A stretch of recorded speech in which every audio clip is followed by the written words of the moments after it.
Tú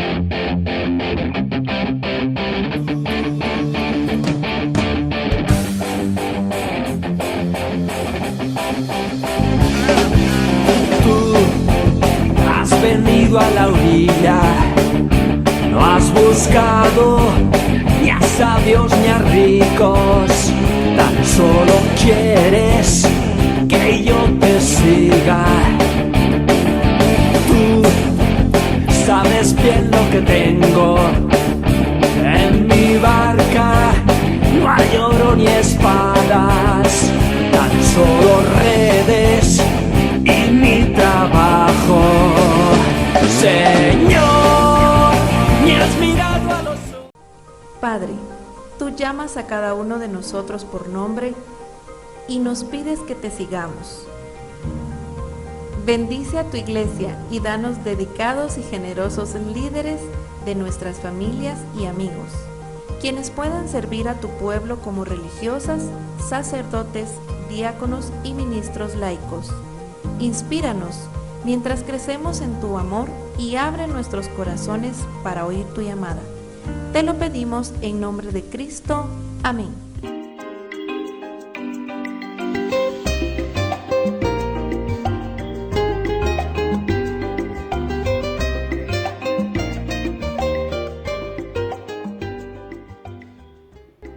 Bienvenidos amigos a su programa Echando las Redes. Soy Jessica Velázquez y estoy feliz de compartir el tema de esta semana, amar a la iglesia. Así es que démosle la bienvenida a Padre Robertson Rodríguez en el segmento El Rostro de la Palabra. Queridos amigos, soy el Padre Robertson Rodríguez. Bienvenidos a otro programa más de Echando las Redes. Y en esta ocasión, amar a la iglesia. Quédense con esto.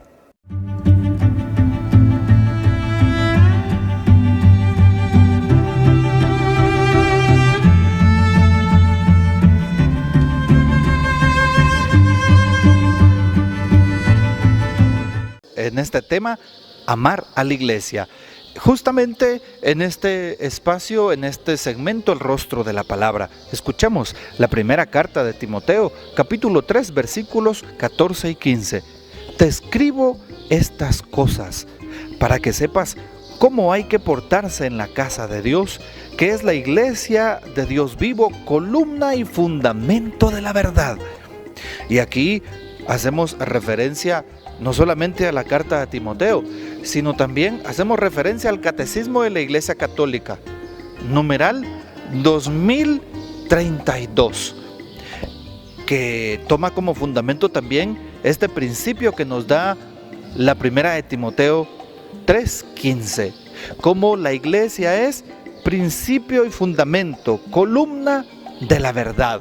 La iglesia predica la verdad y por eso hoy tenemos que amar a la iglesia. Si tú eres iglesia, si tú perteneces a la iglesia, evidentemente sabes que en nuestra iglesia, lo decimos en el credo, todos los domingos es una santa católica apostólica. Antes decíamos romana.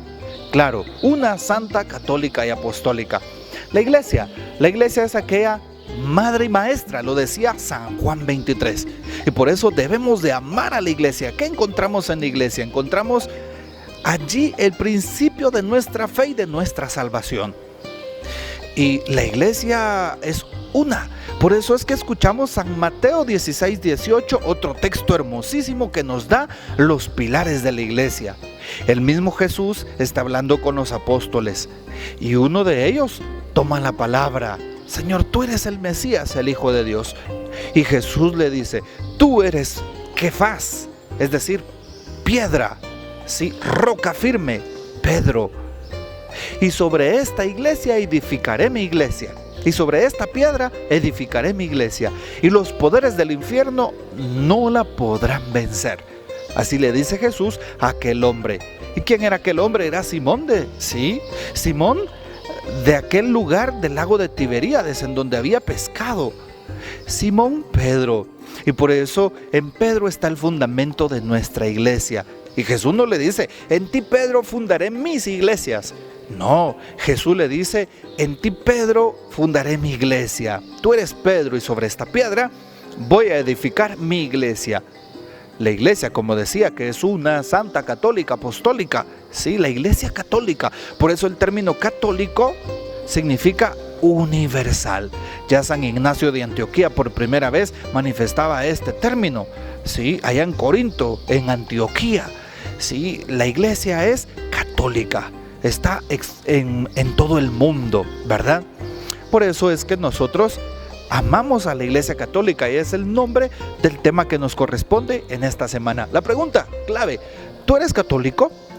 La pregunta clave también, la segunda, ¿tú amas a la Iglesia Católica? ¿Amas a tu iglesia? No puedes decir que eres católico y que no amas a la iglesia. No puedes decir que eres católico y que no amas tu fe. No puedes decir que eres católico y que no amas a los santos. No puedes decir que eres católico y que no amas a Cristo. No puedes decir que eres católico y que no amas a María. No puedes decir que eres católico y que no amas al Papa, a los obispos y a los sucesores de los apóstoles que son ellos. No puedes decir que eres católico y no aceptar los dogmas de fe que han sido revelados a Dios a través de la iglesia. No se puede. ¿Por qué? Porque la iglesia tiene un conjunto, ¿sí? Tiene un conjunto de normas. Y dentro de la iglesia están todos estos misterios de nuestra fe. No puedes decir que amas a la iglesia y que detestas los sacramentos. No se puede. Y por eso este tema es indispensable para que aclares tu manera de pensar sobre la iglesia. ¿Sabes? Es más, cuando hablamos de iglesia católica hablamos de una sola fe. Así es, hablamos de una fe en Pedro. ¿Y quién es el sucesor de Pedro? Pues nada más y nada menos que el Papa, la figura del Papa. Por eso me llama mucho la atención cómo en Guatemala y en Latinoamérica hay un montón de sectas que se han separado de la iglesia. Los hermanos esperados, yo les digo hermanos esperados para que regresen a casa, ¿sí? Y no estoy hablando cosas que no son ciertas. Hoy es importante al abordar el tema de amar a la iglesia, amar mi fe, amar mi iglesia, amar a la cabeza de la iglesia. Él es, desde que Jesús vino al mundo y dejó en Pedro la autoridad de guiar a la iglesia, Él es el guía de la iglesia, el Papa, y en este caso pues el Papa Francisco. Date cuenta cómo otras denominaciones cristianas se han separado y se han fraccionado, y cómo cada una tiene su propia forma de pensar, su propia forma de ver el evangelio, su propia forma de ver la teología. Vas a una de estas iglesias el domingo y están predicando una cosa, otra. La iglesia no. La iglesia en África predica el mismo evangelio. La iglesia en Sudamérica el mismo evangelio. En Centroamérica el mismo evangelio, porque somos una, la que Cristo ha dejado con fundamento en Pedro. Y la iglesia, dice la primera de Timoteo que acabamos de leer, en ella está la verdad.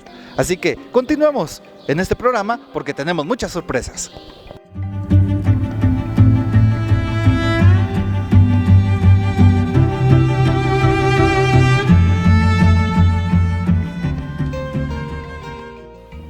Amigos, bienvenidos a su programa Echando las Redes. Estamos en el espacio de Brújula, y Brújula es un lugar en donde vamos encontrando el rumbo de nuestra vida, y por eso ahora hacemos un viaje ficticio. ¿Hasta dónde? Hasta tierras de Galilea. ¿Qué les parece?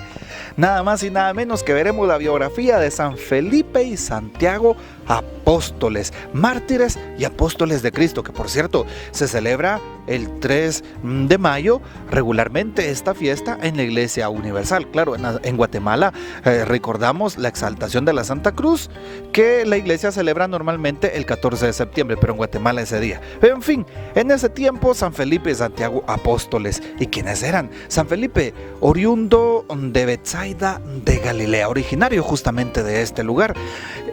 San Juan habla de él en varias ocasiones en el Evangelio. Algo importante, narra que el Señor Jesús llamó a Felipe el día siguiente de las vocaciones de San Pedro y de San Andrés. Recuerden que eran dos hermanos pescadores. De los Evangelios se deduce que el santo respondió al llamado del Señor. Escritores de la iglesia primitiva y Eusebio, historiador de la iglesia, afirman que San Felipe predicó el evangelio en Frigia y murió en Hierápolis. Papías, obispo de este lugar, que también está en la historia universal, supo por las hijas del apóstol que a Felipe se le atribuía el milagro de la resurrección de un muerto. Qué interesante la vida de San Felipe apóstol. A Santiago se le llama el menor para diferenciarlo del otro apóstol, Santiago el mayor, que fue martirizado poco después de la muerte de Cristo. ¿Qué podemos hablar de la vida de estos dos grandes santos y apóstoles? En primer lugar, fueron seguidores del Señor y amados personalmente por Cristo. Recordemos que a cada uno de los apóstoles el Señor los busca, los llama, y siempre es Jesús el que toma la iniciativa. Y nada más y nada menos que a San Felipe y a Santiago también el Señor le lanza la inquietud: vengan y lo verán. Y también ellos descubren en la figura de Cristo aquella persona que cambia sus vidas. Por eso son intrépidos mensajeros del Señor. Van a anunciar la buena nueva, como lo dice el Señor, lo pide Jesús antes de ascender. Y también ellos dan su vida a través del martirio. Ojalá que la biografía de estos grandes santos en este espacio de Brújula nos motive a buscar siempre la santidad de vida.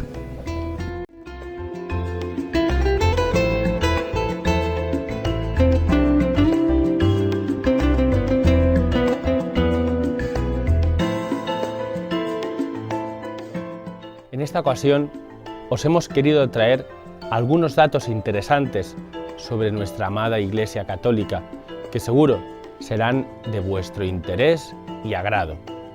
Primero, de los 35 doctores de la Iglesia, 4 son mujeres. Esto puede no impresionarte, pero observa que, por ejemplo, de los 43 presidentes de los Estados Unidos, un país que propaga tanto la democracia e igualdad en el mundo, 0 han sido mujeres.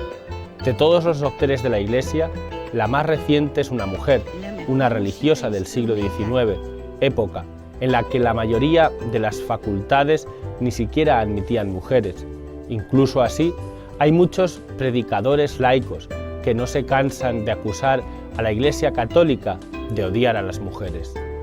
Segundo, todas las vestimentas litúrgicas de los sacerdotes católicos tienen un significado específico. Es por eso que, para citar un ejemplo, la casulla, que simboliza el amor, es usada por encima de la estola, que simboliza la autoridad. Al final, por encima de todo eso, revestíos del amor. Tercero, el tiempo mínimo de participación en la misa que la Iglesia pide a todo católico equivale más o menos al 0,65% de nuestra vida. Si fuéramos a misa en todas las celebraciones de precepto, y solo en esas, nuestro tiempo total de misa sería de alrededor de 57 horas por año. Bien podríamos darle a Dios un poco más que eso, ¿no? Cuarto, la teoría del Big Bang fue concebida por un sacerdote católico. Todo el mundo se rió de él. ¡Ah, católicos tontos! Siempre pensando que el universo tuvo un inicio. Además de sacerdote, era físico. El Papa Francisco no dijo ninguna novedad cuando afirmó recientemente que la Iglesia Católica acepta la evolución. Hace muchas décadas que la Iglesia reconoce el hecho evolutivo y lo considera compatible con un Dios creador. Lo que la Iglesia no reconoce es que todo el universo haya surgido por obra de la mera casualidad y sin ninguna finalidad. La declaración del Papa Francisco, sin embargo, fue divulgada como gran novedad por cierta parte de los medios de comunicación.